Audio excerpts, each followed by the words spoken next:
Getting young people to think about Islam can be difficult. We have to understand the world they live in. Living in the West especially can be a physical, mental and spiritual barrier between youths and their progression. We've got to understand that they are subjected willingly or unwillingly to an education system which teaches them more what to think and less how to think. With a stringent learn this, regurgitate that, get good marks in the exam so that you can move from primary school to secondary school, so that you can move from college to university, get a good job, earn more money so that you can have kids and put them right back into the same cyclical system. That's the basic structure. Young people are absolutely bombarded by a surrounding media world. It is a matrix, a cradle of Western Eastern ideologies that absolutely encompasses their lives. From movies to TV shows to video games, music and even books and novels. Media is like food. When you eat a sandwich, you're not just eating the sandwich, but you're eating the minerals and vitamins and proteins and fats within that sandwich. Media is the same.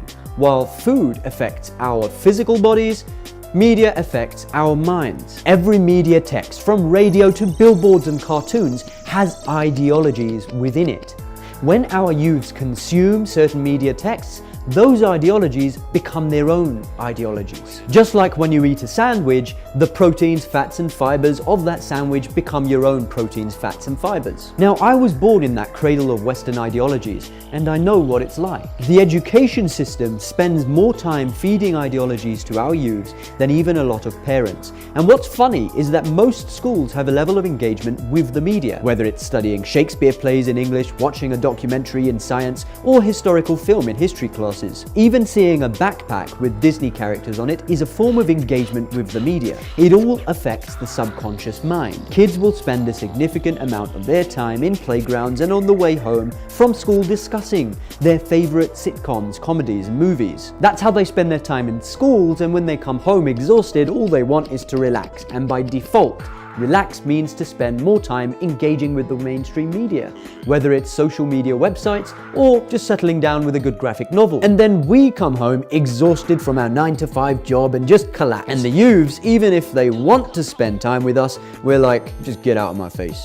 We have our own stresses, our own anguishes, and we ourselves just want to relax, which again means engaging with the media in some way, shape or form. That's right, we have a wall too. We try to disengage our youth from the mainstream media for at least a little while by, getting them to do chores. But in the end, it's inevitable. The media is raising our children more than we are. The perfect analogy for us to understand this is the analogy of the strange little man. Now, if I were to tell you that there is a strange little man who is willing to babysit your children, entertain them, teach them some good things as well, maybe through the window of your house for free, would you agree to that?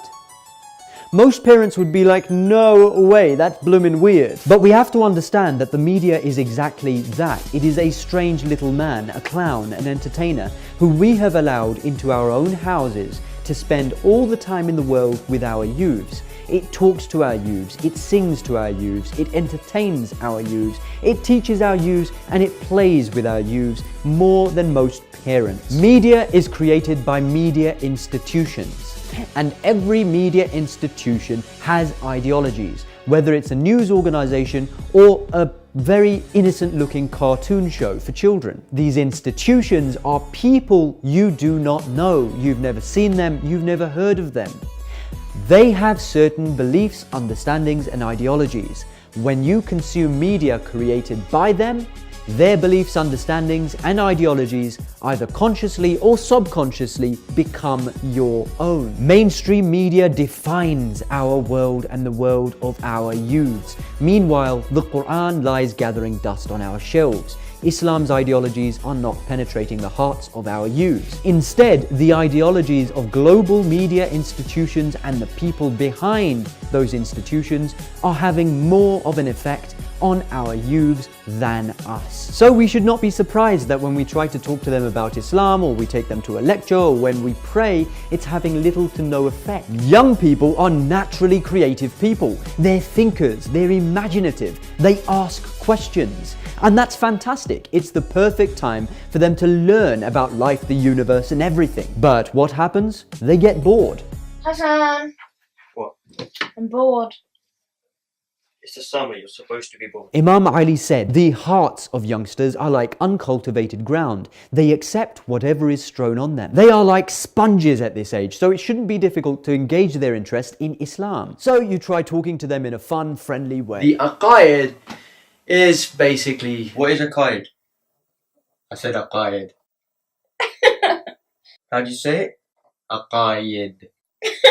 What's so funny? It sounds like a crab, basically. How do you say it? It's al-Qaid. It means your beliefs. How do you know that? And I don't. I googled it.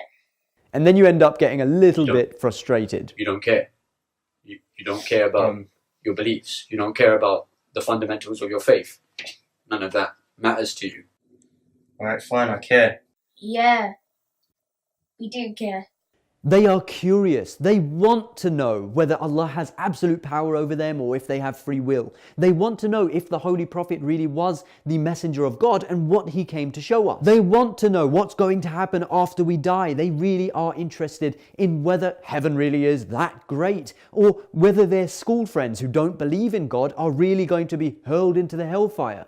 They're curious. What is Qiyamah anyway? That there is a consequence for every one of our actions. Is it what you do before namaz or something? No. No? You just explained it. What is it? It's the Day of Judgment. But despite this curiosity, when we try to talk to the youth about Islam, there's a certain disconnect. If you believe in these three things, congratulations. You're a Muslim. Well, if you believe in the prophets, then that means that you believe that there was somebody sent to show us the right way to live. And if we're not emulating them in every way possible, then we're not really believing it. So you want me to be like Jesus? Yeah, You want us to be like Jesus? pretty much. How are we supposed to emulate the prophets? Because we're just normal people. They were actually prophets. You might think that you're getting through to them. You're not. You're so naive. God bless you.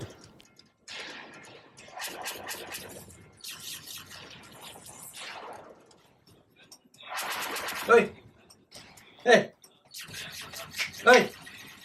You still with me? And then you're right back again to square one.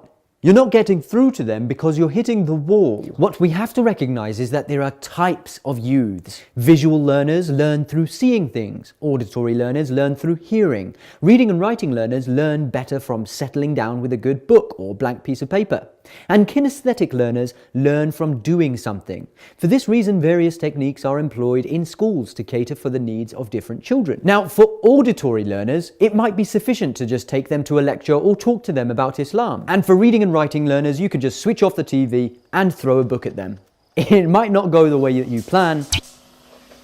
What are you doing? Turn it back on! Turn the TV on right now. Calm down. Oh, I can't believe you've done it. Now, if your youths are reading books, then that's very good, keep it up. But a lot of youths just don't read books anymore. You give them a book, it's like... Oh! What is it? Read it. Turn the TV back on. Don't know what it is. What is It it? has lots of words. It must be a keypad. Like, it's made of cardboard. That's not even English. Yeah, it must be. It's got to be a, what those, what's it called? Is it touchscreen? A tablet? No. No? Kindle. I don't know, it's like made of cardboard. What is it? It might be a keypad. No, it is. No. Bless. It's not a keypad, is it? What is it then? It's like one of those things you used to read. Oh, read. Read? I think we have to Google this.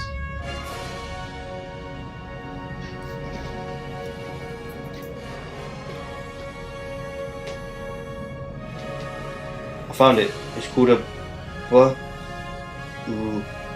Just a book. Book? A book. We've got a book. Ayatollah Khamenei has emphasized a lot on encouraging youths to read. Read as much as you can. Read. The leader has actually read most of Mireille Zavako's novels. He's also read Jane Austen, Shakespeare, and he's read Les Miserables multiple times. And we might think that we don't have time to read, but he even emphasizes there and says, I recommend for those who go to work on a daily basis, office employees, laborers, shopkeepers, and farmers, to spend a portion of their time, even just for half an hour, reading. So many books can be read over a span of time during half-hour intervals. Overall, I've probably read hundreds of books during these short intervals, and I know many people who have done the same. He says it's very important to encourage the young people to read books. Now, what about visual learners? If you're a visual learner like me, then you're going to need a lot more to break through that wall. For these types of learners, seeing is believing. Now, if you go to a lecture, it's going to be hard to concentrate for an hour and a half. All you're looking at for an hour and a half is the speaker. Very little of that lecture will go through to a visual learner's heart because he or she needs to see something more. At Islamic Pulse, we have condensed heavy subject material and deep content into 5-10 minute videos. Nobody can say that they don't have time for that. Biscuit was created as a conversation starter. It uses humor, it uses movement, color, and images to penetrate the wall. Sit down with your youth, watch our content. This will break down the wall and then begin to discuss about the topic, whether it's tawassul or death or the infallibility of the Prophet. Spend a few minutes a day at least watching the short clips we've made from the speeches of various scholars. And as for the kinesthetic learners, you need to get them to do something. If you've identified that your child is a kinesthetic learner, then let them sit with a piece of paper and pen. Let them doodle or scribble something while they listen to the lecture. Believe it or not, they might actually learn more. What we do is we usually slap their wrist and say, put that away, listen to the lecture, focus. But for a kinesthetic learner, it's very difficult to focus. They need to be doing something. Next time you go to a lecture or a majlis, get them to write down notes on a piece of paper and then have them summarize the lecture for you on the drive home. And just as a side note to any youths who might be listening, this is not a free pass for you to sit in majlises and lectures with a sketch pad and doodle away. No, it's just a point for us to get thinking and to get us to consider these things. When it comes to our content, encourage the kinesthetic youth to leave a comment, to share, to subscribe. These actions have an impact on the target audience. Get them to express their view. Better yet, get them to create a response video asking questions or concurring. This will further encourage the youth to research in order to provide the appropriate information. And of course, the best thing to do would be to do all of these things, whether you're a visual, auditory, reading or writing, or kinesthetic learner. But what makes media so effective? One thing: it penetrates the wall. There is a barrier between a human and his heart. Imam Ali said, I stood at the gate of my heart and let nothing inside except Allah. But most of us don't do that. We let anything inside as long as it appears friendly. In media theory, we learn about a thing called catharsis, an experience of heightened emotion brought about by the media. Let's look at it this way. When a person laughs or cries, his heart opens up. This is the perfect time to deposit whatever ideologies you want inside, because the heart is open. If somebody has made you laugh or cry, they have influenced you. This is one of the reasons why majlises are so effective, because after sharing Islamic ideologies with us, the scholar will remind us of what happened. For example, in Karbala, when we cry, our hearts open up. At this point, it's much more likely that whatever we've learnt during the lecture will remain with us. It's gone into our hearts now. Now, for youths, crying for somebody else's sake is a little bit more difficult. It's a bit more of a deeper emotional experience that comes with maturity. Laughing, however, is something that young people are much more likely to do. Now, the question is, what makes us laugh or cry more? Islamic material, Islamic discussions, Islamic lectures, or the mainstream media? Comedies, movies, sitcoms, music, fiction novels, everything from our favorite dramas to the latest fads. These have much more of an emotional impact on us than anything Islamic. If our youths are disconnected from Islam, it's because we have presented Islam as boring. Their failure is our failure, and if future generations are more concerned with having a love marriage or becoming materialistically successful instead of serving Imam Mahdi, then we have nobody to blame but ourselves. especially when many of our own ideologies have actually come from Hollywood, Bollywood, Disney, the BBC and Fox more than Islam. Media defines what it means to be beautiful, to be successful. It defines what love is. It defines what it means to be a hero, what it means to be a heroine. It defines justice. It defines good and evil. Our choice of clothes, the way our sisters choose to wear hijab, how we talk, how we treat our parents, all of these things are taught to us more by mainstream media than Islam. The painful reality is that in today's world, the power to present these definitions, the power to affect the ideologies of billions of people in the world is not in the hands of Imam Mahdi or in the hands of Islam.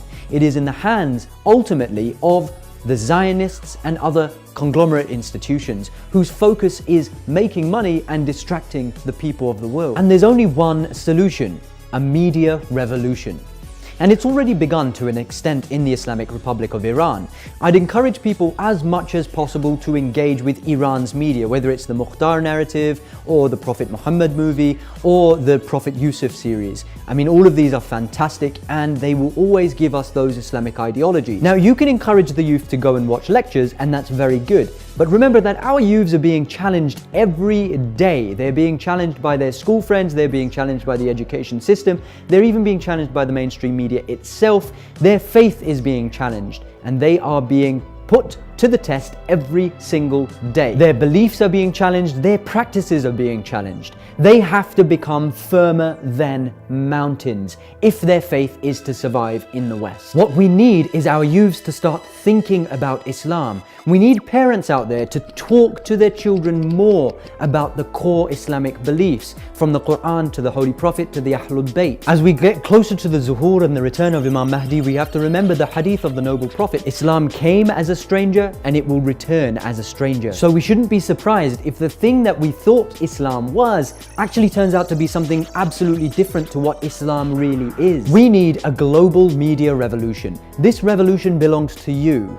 And what we've done so far at Islamic Pulse is only the beginning, inshallah. But from what we have created so far, there's three things that we need to remember. Number one, we need to protect our hearts and minds from the ideologies which are presented to us and our youths on a daily basis by mainstream media. Number two, we have to recognize and learn about what the media really is. If we don't know what the agenda of the media institutions is and how they manage to affect our minds and the minds of our youth, we will become brainwashed and indoctrinated without even knowing it. And number three, we have got to present Islam to our youths in a fun, entertaining, engaging way while adhering strictly to the ahkam, the divine laws of Islam. And if we do not do that, then it's an injustice to Islam. Watch our content carefully, contemplate over it, discuss it with others, share it and comment, and even consider creating content of your own. All Islamic Pulse content is free for you to download, for you to upload wherever you like, for you to play it in your masajid and in your Islamic centers, and for you to engage the youths and play it in front of audiences. As long as you do not change any of the content that we have created, it's absolutely fine. The future is in your hands. Take it.